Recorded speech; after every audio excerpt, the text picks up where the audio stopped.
Welcome back to another episode of the PigX podcast. I'm your host, Delaney Howell.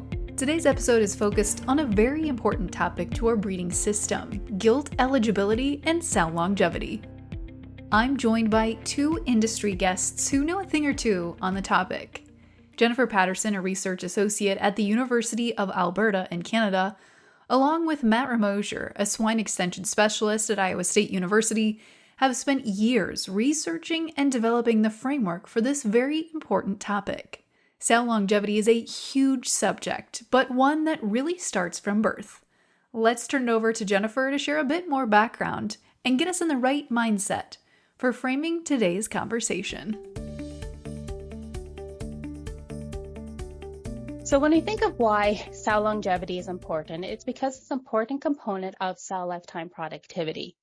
And sow lifetime productivity has several key components, and those being longevity, so how long she remains in a herd, productivity, how many pigs she produces in her lifetime, and fertility, so the efficiency of she in achieving those targets. But when we think of sow lifetime productivity, we really think that gilts are the basis of that. So gilt foundation, they're the foundation of good production, and they drive farm production now and in the future. And we believe that gilt management starts at birth, and selecting gilts, the best gilts, and setting them up for their lifetime is really a key component to maximizing longevity and maximizing the productivity during their lifetime. So you mentioned that it really starts for gilts at birth. What are some things to think about right away when you're thinking about breeding for that next generation of sows, since it does start at birth or maybe even before birth in some instances?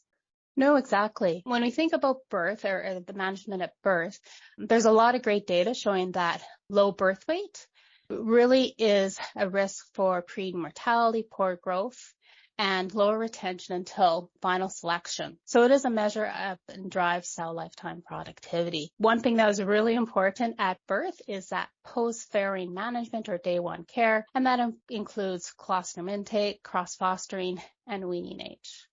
So when you look then at why sow longevity and retention are important, that seems like an easy answer, but I think it goes a lot deeper than that. Yes, exactly. Longevity and retention is really important because it really ultimately it's a function of the number of pigs weaned per sow per year. It's a really key driver in our industry. So Matt and Jennifer, as you look at research that's been done leading up until this point, talk to us about some of the background of what research has been done so far and what research led to believing that really it starts from day one when gilts are born? That's a good question, Delaney. And I think a lot of it has come out of Jenny's group and the work that her and George have done as far as looking at low birth weight and low birth weight phenotypes.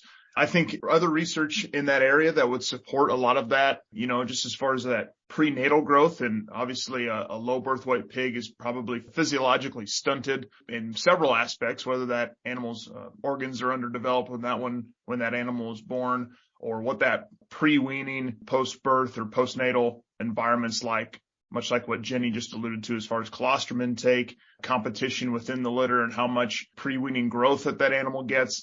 There's a lot of those things that really sets up that physiological development of that reproductive tract starts very early in life. So a lot of the research that's been done in that space just is understanding how impactful and how critical those first 24, 48 hours or even first 3 weeks of life for that gilt can be very impactful. And I know that Jenny's group's has done extensive research as far as looking at low birth weight pigs and how that impacts longevity. And just a quick follow-up too, work out of our group. We have shown, and it's very consistent across the literature, there's great work out of the Dr. Bortoloso's lab and Dr. Billy Flowers' lab as well. But gilts with a birth weight about less than a kilogram, they have higher mortality and fewer of them will actually be selected to enter the gilt herd. And if they actually make it into production, their longevity will be less than gilts heavier than that at birth. So when you're thinking about selecting gilts for parity, do you want to look at those factors that happened during the first 24 to 48 hours of their life to help select gilts for parity? I think there's a lot of things that a person who's managing multiplication or is managing a farm that's making replacements, I think there's lots of things that they can do to consider.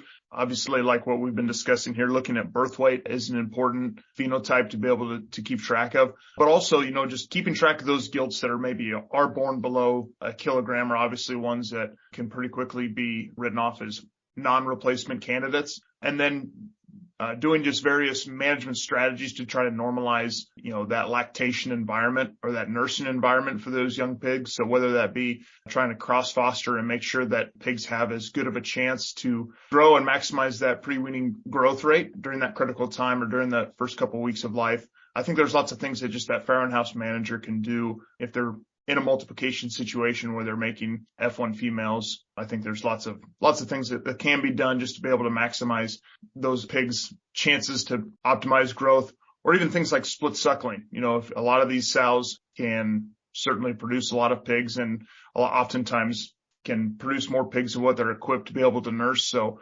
optimizing a split suckle protocol to be able to make sure those gilts for sure in the first couple hours or within the first 24 hours are getting enough colostrum intake can certainly help at least set them up or give them the best shot to be a successful replacement later on. What industry data is out there right now to talk about retention and loss rates between those two parities? So we look at current industry data and some of what we're seeing in overall retention rates. I've had the pleasure to have opportunity to look at some of these data sets and with the large data set from PigChamp North America. And what we see, some of the challenges what we see is that about 30% of the females that are first served remain in the parity and into the herd to about 6 parities.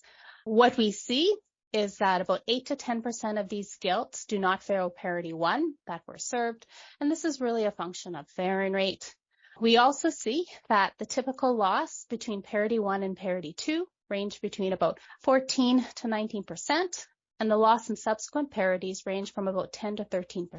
So what we see, and I think it's typical what we're seeing across industry, the opportunity in our industry right now is that loss between parity 1 and parity 2. We're not converting those parity 1 females into parity 2 females. So it's that early loss of young females that really drives loss of retention in that herd. We also see that of those females lost between parity 1 and parity 2, about 70-ish% is due to culling and about 30% is due to death and euthanasia. So although mortality is a huge concern in our industry right now, a lot of the loss is actually due to culling. So I think that's an opportunity for us to look at.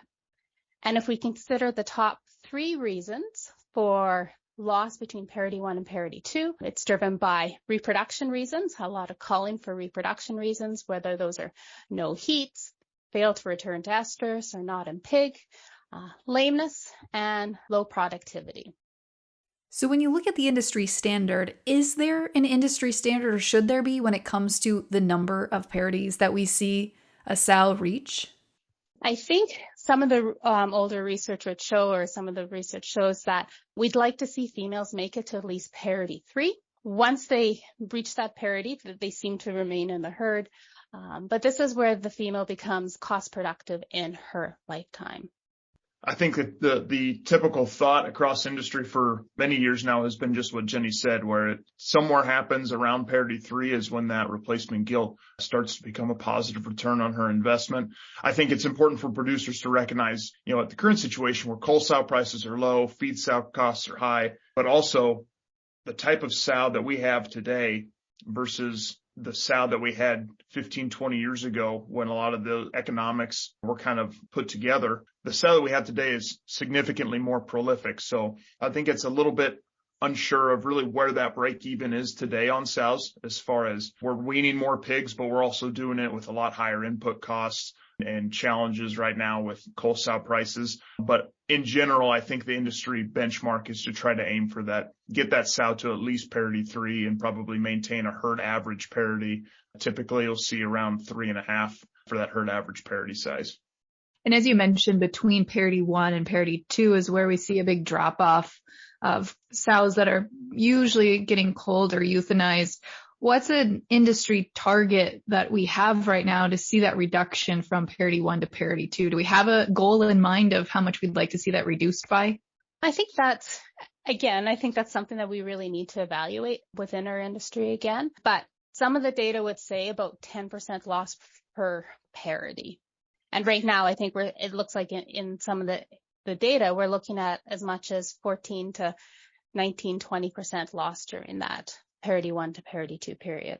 We always say that gilts are the foundation of good production. So it starts by selecting gilts, right? That gilt eligibility component we talked about earlier, but setting gilts up right at service and meeting targets for weight at service and heat at service is really a good component to set those gilts up right.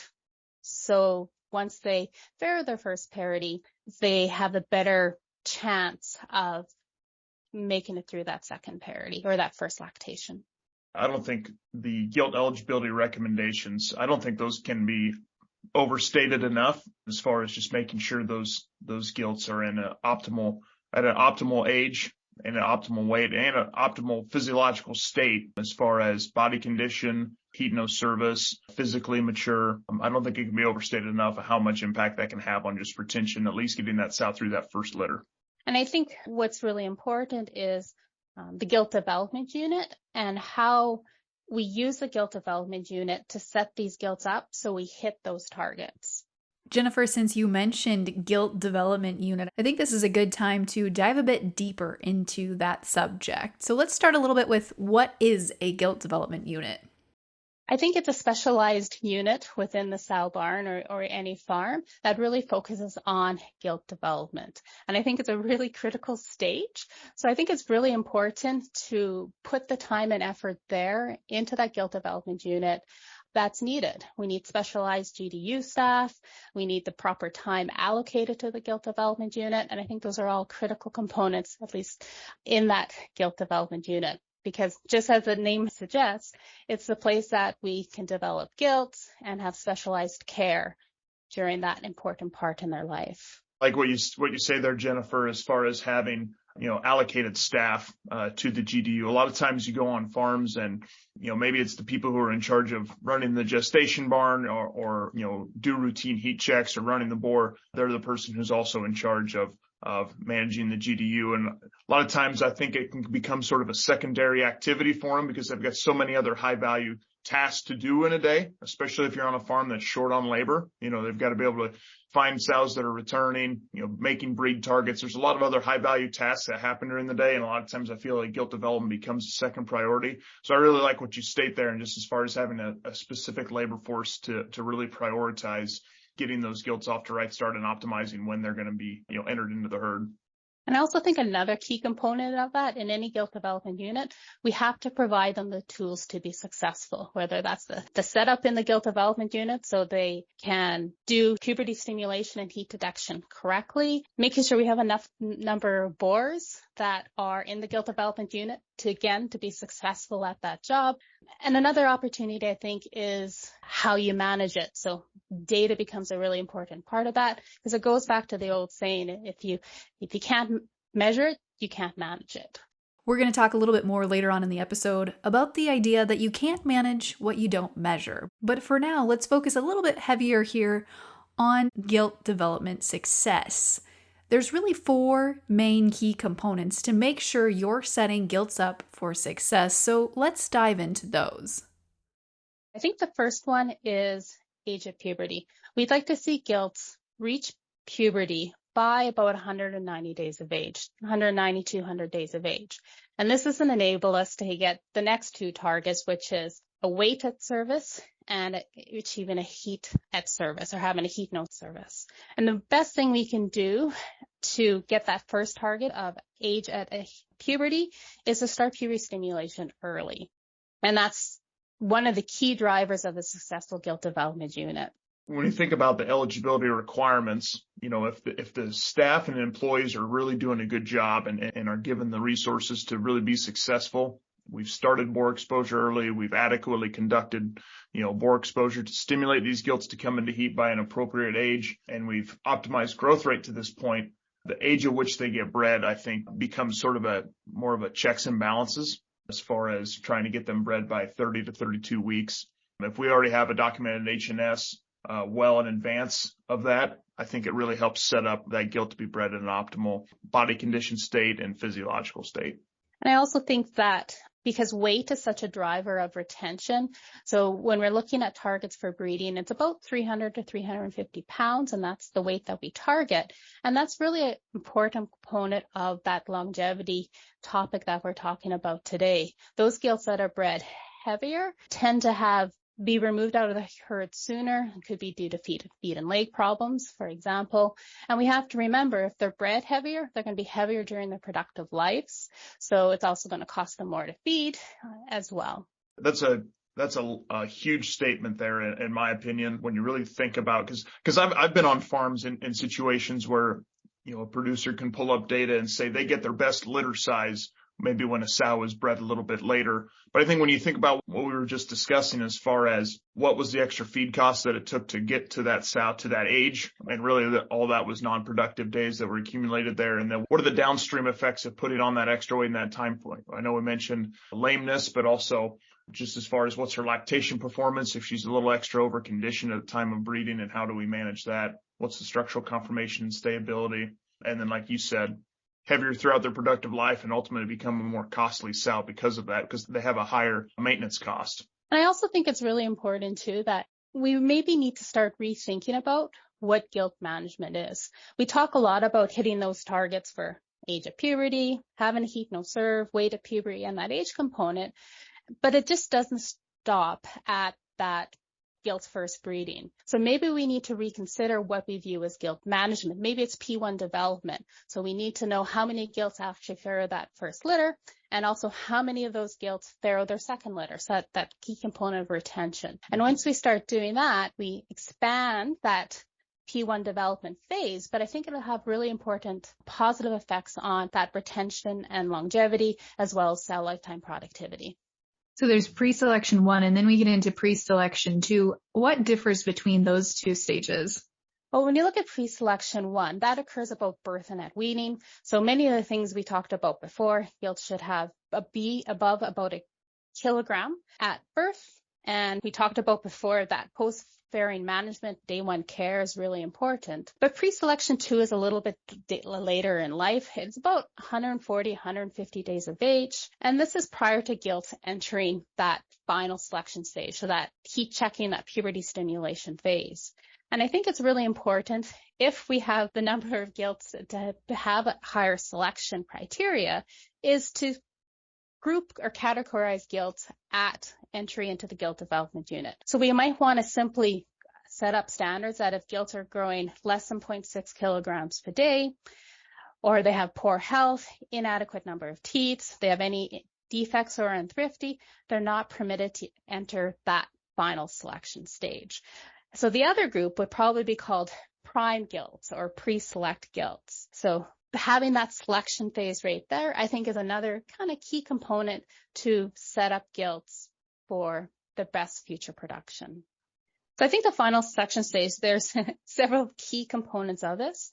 We need to have a purpose-designed gilt development program that facilitates both the stimulation and the detection of early puberty. Another key component of this is an earlier pubertal response. So we talked about that before. Starting gilt puberty stimulation early. And this is linked to better sow lifetime productivity. And having an early pubertal response really controls weight of gilts when they're bred with at least 1 heat no serve. A key component of any final selection program or puberty stimulation program is that contact with boars. And boars are probably the most efficient way to stimulate puberty in gilts. We found in our research that direct contact is better than fence line contact. And I know it's a challenge within industry to have direct contact. Generally, I think it's because of the labor component or the lack of labor within the gilt development units. And I think another really key component in a puberty stimulation program is having a consistent supply of mature, high libido and size appropriate gilts.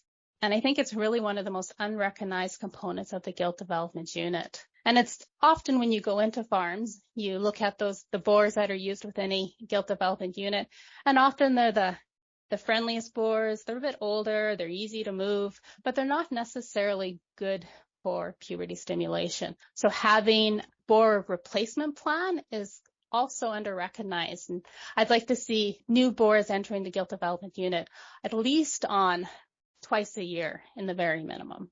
I think when you talk about just puberty stimulation and getting those gilts get a documented HNS, much like what Jenny was saying, where there's a positive relationship between gilts that reach puberty earlier in life and their ability to remain in the herd. And I think that when you think about the biology, I think that makes sense just because those gilts maybe naturally have a more sensitive, a more active reproductive system, one that's more sensitive to the endocrine changes than they're specific to reproduction. So then I think when you look back at those sows as they, go through a lactation and then are asked to come back into heat in a timely manner, I think they're better set up, or maybe they're just better equipped with a more active, a more sensitive reproductive tract. So I think it's certainly a selection tool in that sense when we're talking about that final selection stage. Certainly, I think ones that come into heat earlier in their life, I think is something that producers really can lean on as a potential selector, or one of the better selectors we have for finding those sows that have a better chance to be in the herd for a longer period of time. And then again, completely agree with that. And those later maturing females, and we've all seen them in our gilt development units. They're the ones that have been in there for weeks and weeks and weeks, if not months, that haven't had a recorded heat no serve, are sitting there. They're accumulating non-productive days. They're eating the feed and not productive. But we know those later maturing non-select females are going to have poorer sow lifetime productivity. So exactly as Matt said, they're an opportunity to non-select at that point because you really don't even want them in the herd. So then as you move into that last component, which is really just gilt eligibility at mating, it sounds like there's 4 general recommendations to look for at that stage. So we believe that there are 4 key components of gilt eligibility, and they're just like 4 tires on a well-functioning car. Each of those are important for the proper development of that gilt. So the 4 key components are age of puberty. We want to start puberty stimulation early enough, at least about 170 days of age. And gilts should have a recorded heat by about 200 days of age. And estrus at breeding is another key component. We want to breed gilts on at least second detected estrus, and only delay to third estrus to meet those minimum weight requirements. So the third component is the weight at breeding. We want to breed gilts between about 135 to 160 kilograms and really avoid going beyond that. The last tire, or the last key component, is age at mating. And it really is a function of all of the other factors. But generally, we want to see gilts bred by about 240 days of age, because any older than that, they are likely overweight. And I think what we want when we think about this too, we have to focus on the end, right? Start with the end in mind. So if we set these gilts up, we're focusing on improved efficiency and improved sow lifetime productivity over the productive lifetime. So as you think about starting with the end in mind, Jennifer, you really can't improve that end goal and manage it if you aren't measuring it. How do you measure gilt eligibility? I think that's a huge opportunity within our industry. Again, you can't manage what you don't measure. And I think there's we have piles and piles of data that come to us. I think some of the key components is to make sure that the data is recorded accurately. And I think this is one of the most important factors that makes the data usable, because if you don't have good data or good inputs, it's hard to make good decisions out of that. And I think we can use the data that's collected on a daily basis that provides insight to track reproductive success. And it really enables data-driven decision making. And we have great data typically collected on the sow farms, but often in the gilt replacement unit, sometimes it's lacking. So I think there are some really important key data points that we can measure that are really important. We need to know birth dates, each gilt individually identified. We need to know dates of recorded heat no serve, weights at either first recorded heat no serve or at service, and a removal date and service date, and of course all the production data. And I think these are really key data points that let us deliver some key reports that really tracks the success of the gilt development unit. Yeah, I think especially when you're just thinking about understanding the age of these gilts and when to intervene if we're if we're in a situation where maybe we're not having as good of a response to boar exposure, especially just going through and being able to identify sows that have already had one, or gilts rather, that have already had a heat no service. Some of the best farms I've seen it done, whenever they just find a gilt in heat, she just gets a blank ear tag in her ear. That way anybody in the farm can identify that this one's had a heat no service. But also just being able to identify how old these gilts are, and if there's maybe a lag in where we are in terms of getting gilts to respond, then we can come in with, a different exogenous hormone or PG600 in order to be able to get that group more up to speed. That way we're still optimizing their reproductive development at an age-appropriate time. And when we use products like PG600, I think it's really important to really track those gilts as well, as Matt said, because PG600 is supposed to be used on non-cyclic females. So by tagging gilts in the ear to know that they have a heat, those are gilts that you never give PG600 to as well. When you look at measuring success of gilt development units, what are the factors that producers or swine system folks should be measuring and monitoring? Well, I would say retention rate is one of the primary things you can look at as far as whether your gilt development program is successful and is progressing as it should be. Trying to minimize your amount of involuntary culling or sows that are coming up with issues that would be outside of what we would classify as normal. I would say, obviously, a lot of times I think people lean on what's their P1 total born or P1 born alive to dictate whether their GDU is performing at a high level, which obviously there's lots of factors that go into litter size. So I don't know that necessarily paints the whole picture, but I do think, obviously how that gilt is fertility wise through parity one, how she is at rebounding after parity one, and how successful she is at getting to P2 or P3, I think are all things that really encompass important factors when it comes to how successful the GDU is. And I think the only other thing I would add to that is the efficiency in doing that. So the accumulation of non-productive days, right? So we want gilts after they farrow their first parity and are weaned. We want them come back into heat and successfully rebred and farrow that second parity. But we also want to do that efficiently. So I think measure of non-productive days is another overall key component of successful gilt development unit. Matt, you just mentioned retention, which I think is a great time to segue into talking about troubleshooting. How do you go about troubleshooting low sow herd retention? Yeah, so especially when you think about, I think we mentioned them earlier, just some of the primary reasons in which sows are removed. Reproductive reasons kind of get lumped into the primary reason, but I think there's lots of different reproductive pitfalls that can be classified into that, whether it's ones that just simply don't conceive, don't get pregnant after their parity one, or ones that don't recycle or don't come into heat, whether that's gilts or ones that are delayed to return to heat after farrowing. I think there's lots of different factors or different categories that we can lump that into, and how we troubleshoot those is going to be different. Obviously, if we've got ones that don't come into heat timely, I think we need to look at, what's the body condition of those sows going into farrowing? Do we need to skip a heat? I think it's important to know, especially when we talk about sort of this P1 to P2 transition. This is really the first time that these sows are having to rebound from the most energy demanding part of their life that they've had to this point, where they've had to deliver a litter of pigs and then nurse them for 3 weeks or potentially longer in some cases. That's very high energy demanding, and this is the first time that these sows are having to undergo that. So I think when we talk about how we manage them and how we set them up for success so we don't have a prolonged wean to estrus interval or fail to returns, again, having that body condition in check before they go into farrowing, understanding what their lactation feed intake is like, and make sure that they're setting themselves up to be reproductively efficient following farrowing. What's that feed management like after weaning? So how are we in that 3 to 4 days when we're trying to get those gilts or those sows to come back into heat? How are we managing their calorie intake that way? So I think there's a couple different things we can look at from that standpoint, just as far as making sure we're setting those sows up to make it to P2 and be as fertile as possible after that first wean.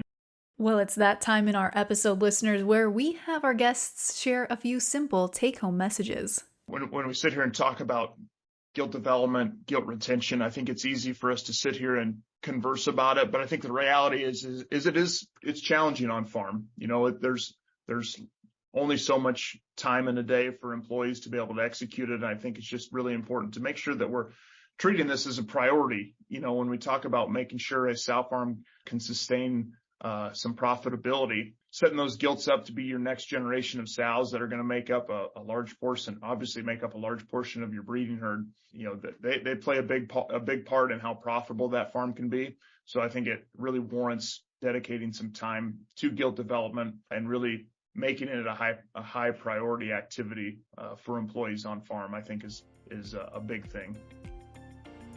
Well, that does it for another episode of the PigX podcast. But if you like what you're hearing, please take some time to rate and review us, and go back and check out some of the older episodes from the first 3 seasons. Over the next few months, we'll be bringing you some special content from the Iowa Swine Day, in addition to more great information related to swine livability. So be sure to hit subscribe so you get notified when new episodes are released. Until next time, I'm Delaney Howell, and this has been the PigX Podcast. PigX is a national podcast hosted by the Pig Livability Project partners at Iowa State University, Kansas State University, and Purdue, and supported by the Iowa Pork Industry Center. For more information on the project, head to www.piglivability.org, or to inquire directly with questions regarding the project, email ipic@iastate.edu. PigX. Ideas in the swine industry worth sharing.